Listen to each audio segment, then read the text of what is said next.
You ask Tiger to calculate. This deals with linear inequalities with one unknown.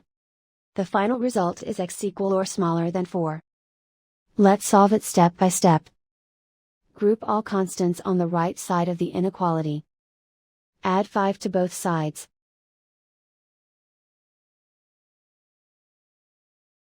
Simplify the arithmetic.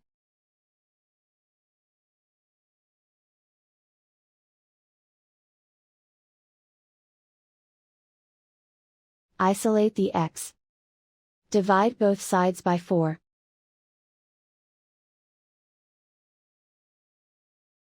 Simplify the fraction.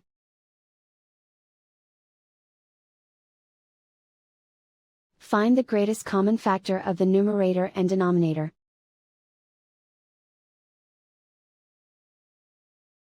Factor out and cancel the greatest common factor.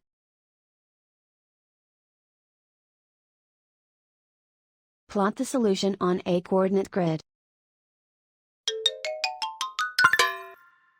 And so the final result is x equal or smaller than 4.